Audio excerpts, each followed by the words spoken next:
Hello everybody and welcome back. Mr. Nom Nom Man here, and today I got another tank review video for you. This time is going to be the SU-100Y. It is a Tier 6 Russian tank destroyer. You may know this tank by its nickname, the Box Tank, or Box Tank. Anyway, the Box Tank, or SU-100Y, was based on the T-100 heavy tank. This goes back to December of 1939. Originally, this tank was supposed to be a self-propelled gun or an artillery piece that was also capable of laying bridges, transporting explosives, and recovering damaged or destroyed tanks on the battlefield.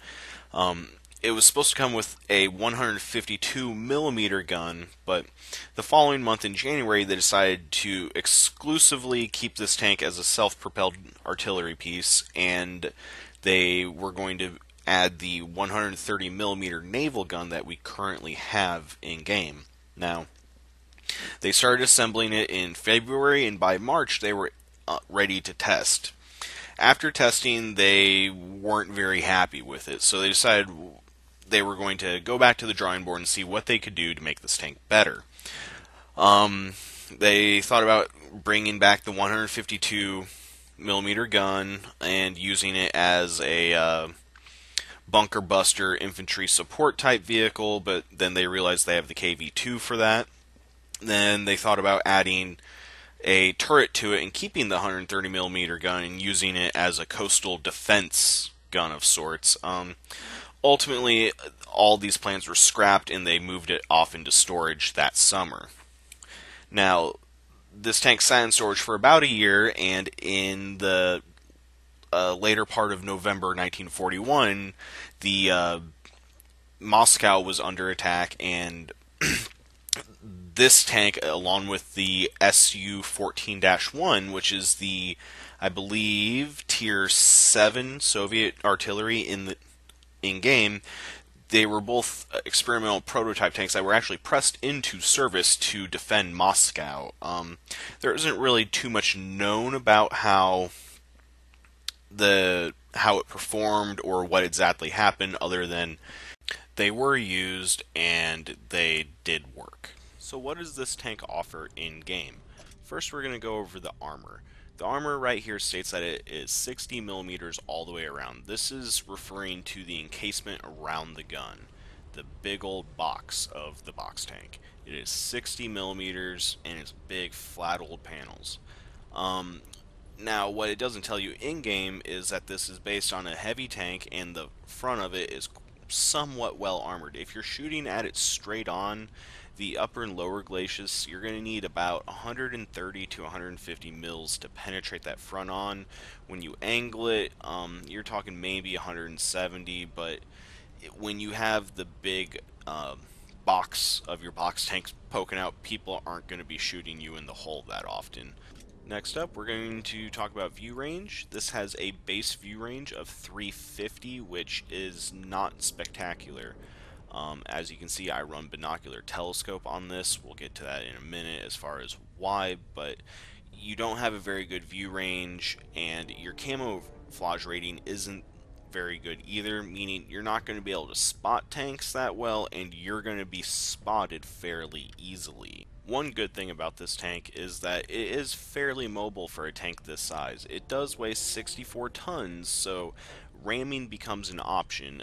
Even if you can just bump into an enemy tank that doesn't weigh that much, you could actually end up causing serious damage with just maybe a half of tank length's room to speed up and just maybe bump them for a little. The specific power to weight ratio of this tank is 13.9. Now, that's pretty good for a tank that's this big. You don't see it that often. The Traverse is 30 right there. The Traverse is going to allow you to keep the gun pointed at where you need it for the most part, unless you get a very fast tank that gets right up on you. But even for the most part, if there's a heavy that gets up on you, you're going to be able to keep the gun pointed towards the tank. Now, being able to get a shot off and penetrate, that'll be a different question entirely. Moving on to the gun, which is the reason you buy this tank, is for this gun. At tier 6, this gun is unrivaled.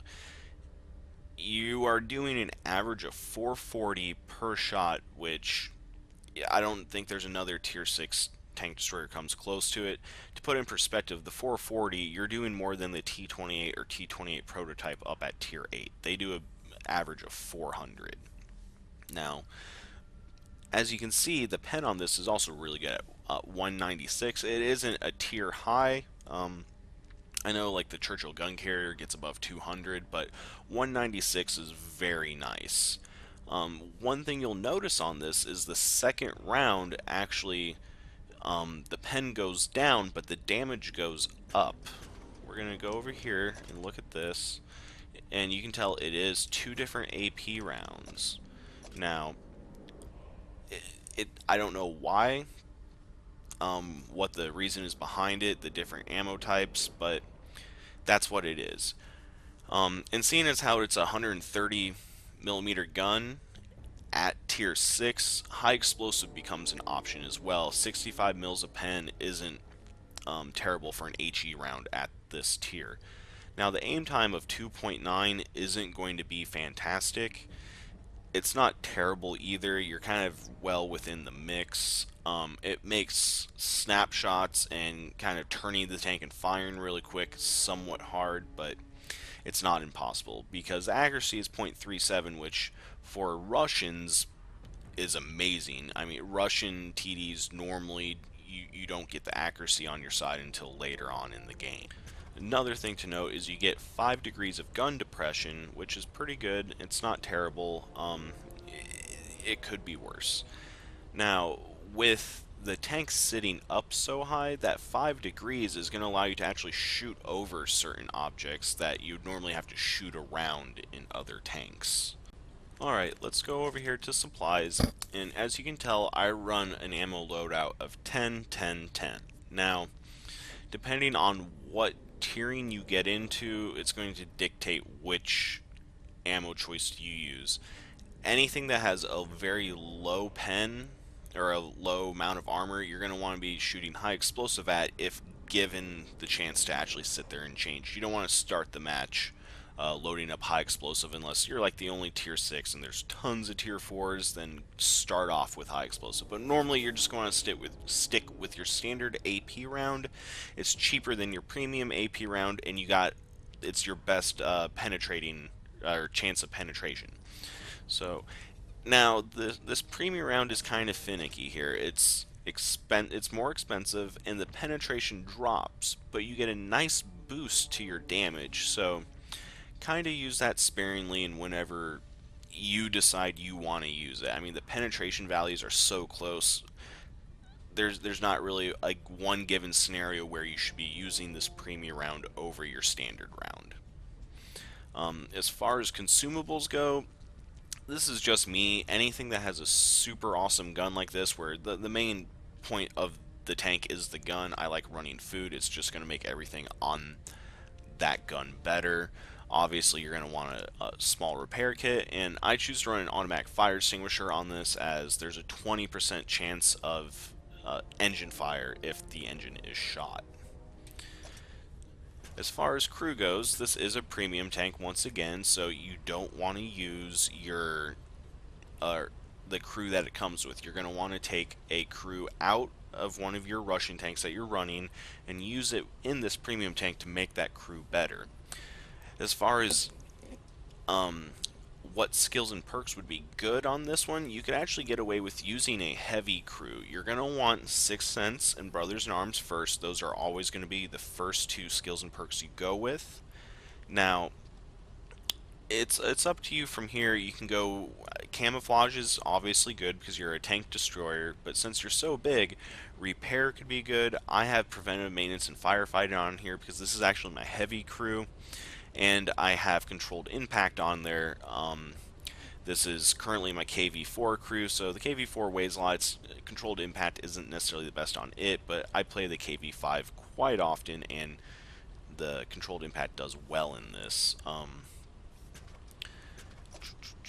As far as equipment goes, now I run two different loadouts depending on how I'm playing. If I'm playing by myself, This is how I run this tank. I use a large gun rammer, the gun lane drive, and binocular telescope. Now, with the binocular telescope and the crew how I have it, I have a view range of 465.62. Now, anything beyond 445 is going to cause overpenetration of the camouflage rating of other tanks. So I like having as close to 445 as possible. Without binoculars, if you were to put vents on in its place, you're dropping the view range down to 380, which in my opinion isn't good enough for a tank destroyer. But if I'm playing with other people, I will take the binoculars off and throw vents on. If I feel like my team can cover the view range for me, I will go ahead and take binoculars off and take the benefits of the vents. Now, as far as the actual benefits of the vents go, as far as reload time, if you have a stock crew in this tank, you're going to have a reload time of 16.87. So almost 17 seconds with a 75% crew in it. I couldn't tell what it was with 100% crew because I didn't want to pay the 1,000 gold for it. So with a 75% crew, nothing on it, reload time of 16.87.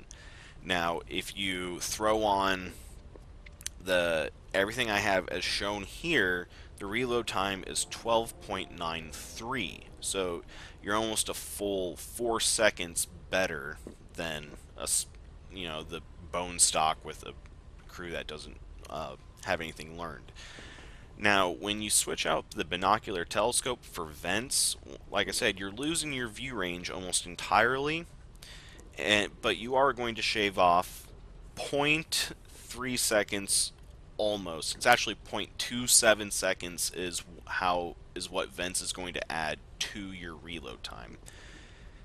If you really feel like you need that, go for it, but I do feel like this is probably the better setup with when you're playing by yourself, and probably overall. Now, vents is always good because it's going to help everything else, but as far as your reload time, you're only helping your reload time by 0.3 seconds. Alright, I'm going to show you some footage so you can see what to expect with this tank. Before I get into actual gameplay footage, I want to show you some controlled training room footage to really get a feel of what this tank can and cannot do. Then once I get into the gameplay footage, I'll start going over how I play this tank and how maybe you should consider playing this tank. Now here we have the Covenanter shooting at us.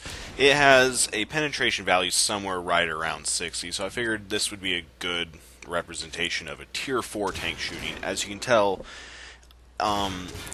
he's not having that much trouble. I mean, I'm having him shoot at different areas. As you can tell, at the angled parts, he's bouncing about on these nice flat surfaces.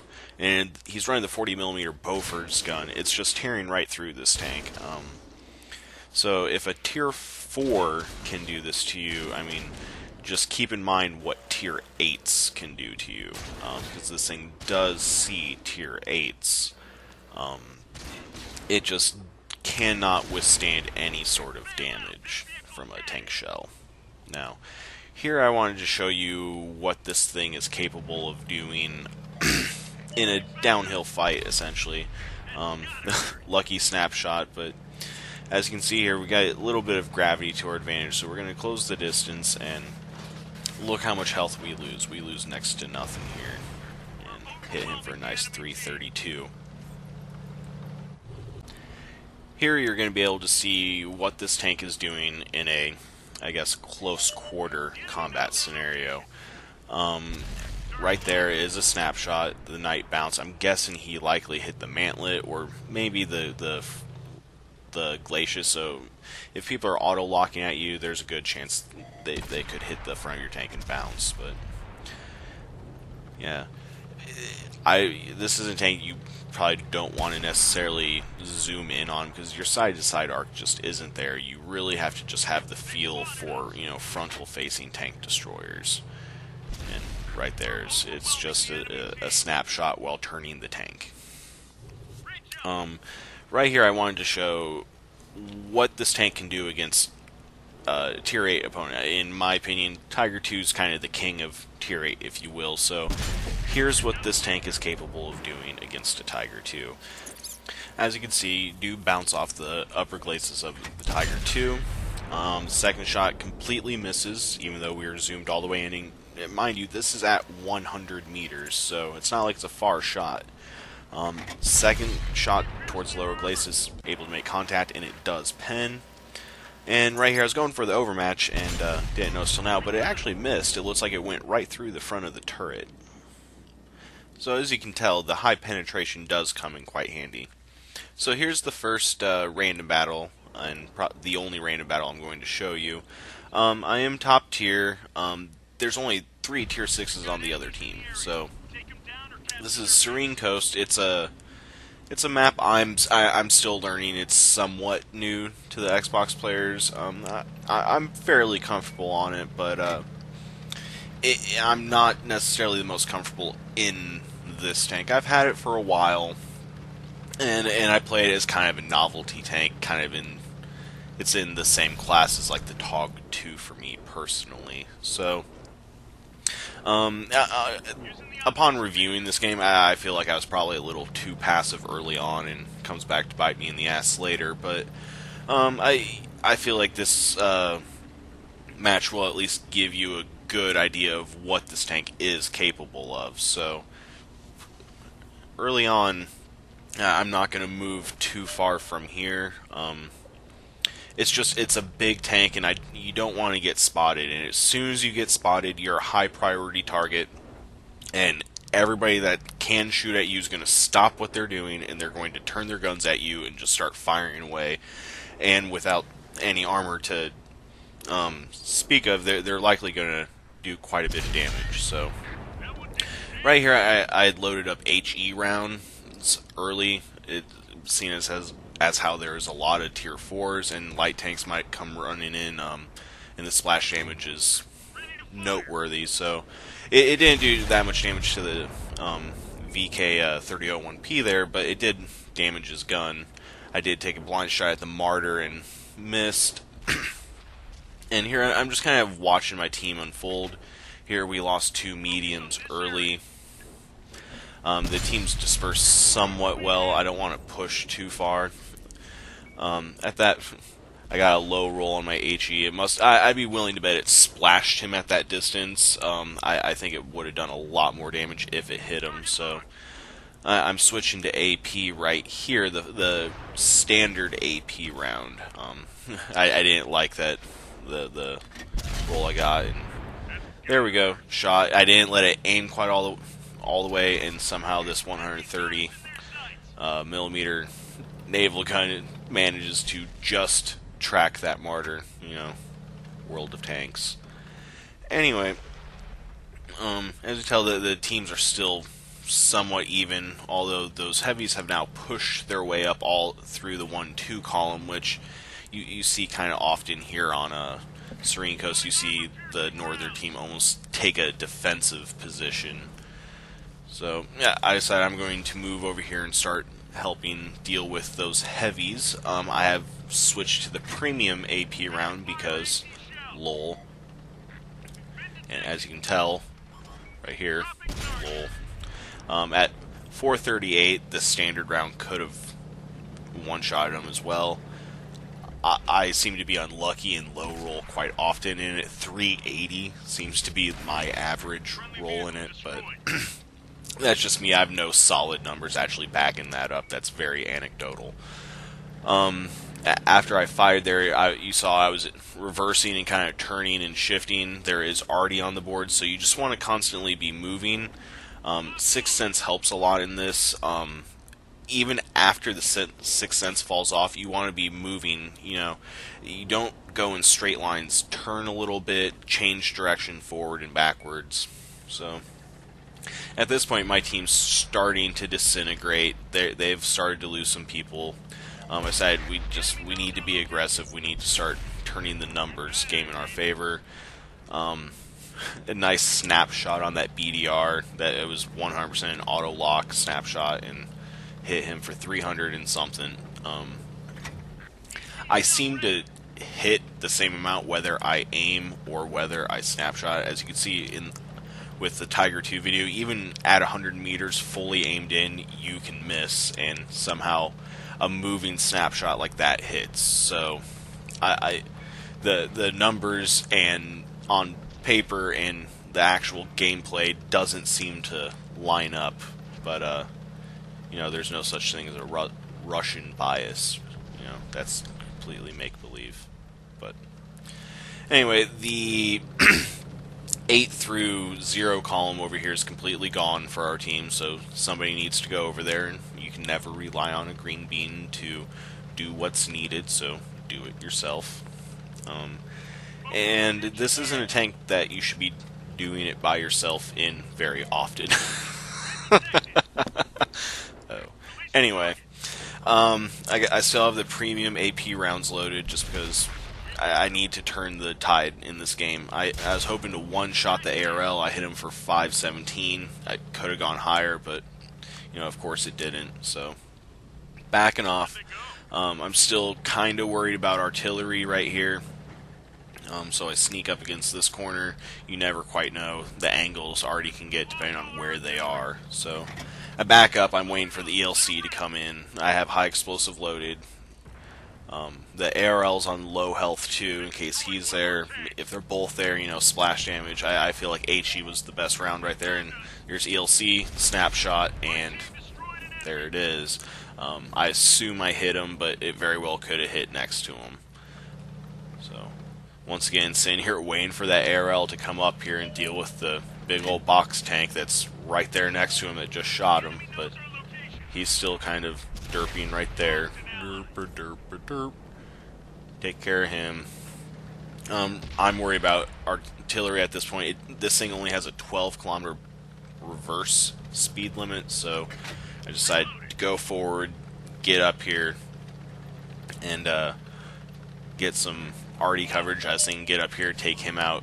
I can't quite get him right here, so I end up backing up around to remain somewhat Artie safe. And as any World of Tanks player knows, there's no such thing as completely Artie safe, but you just gotta do your best.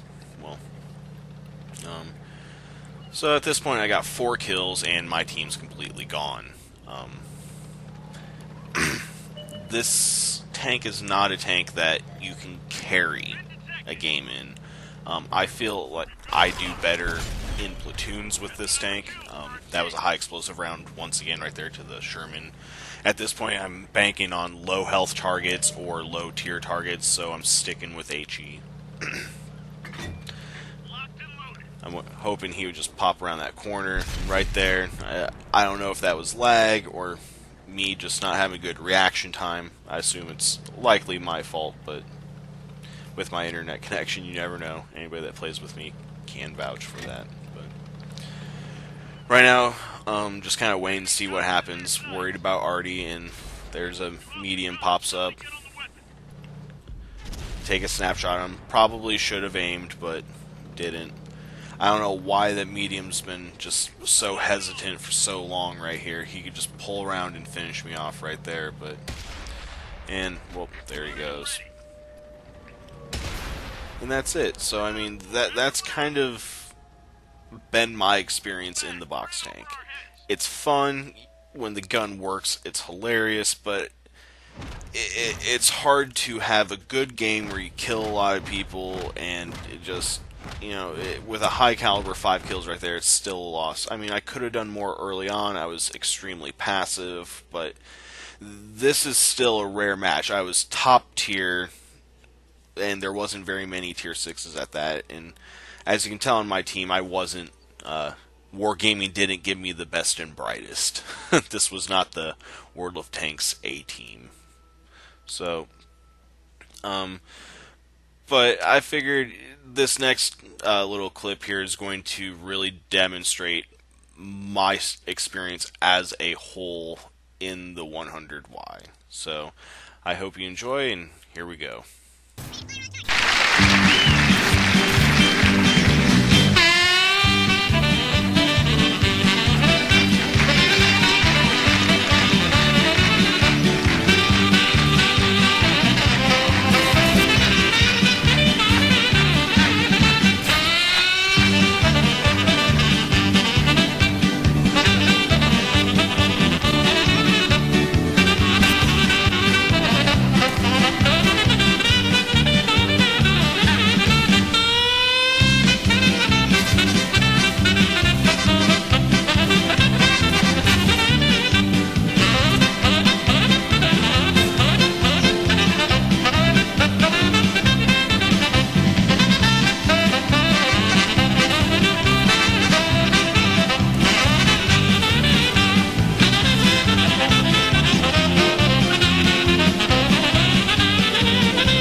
That's my experience.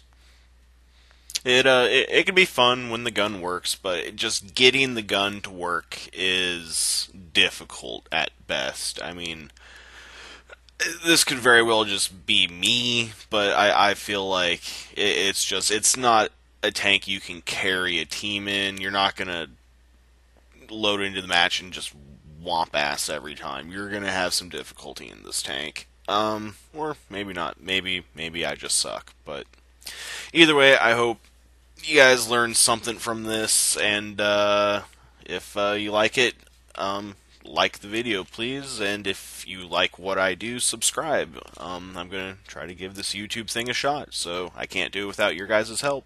So thank you very much for those of you who have been with me this far. Bye.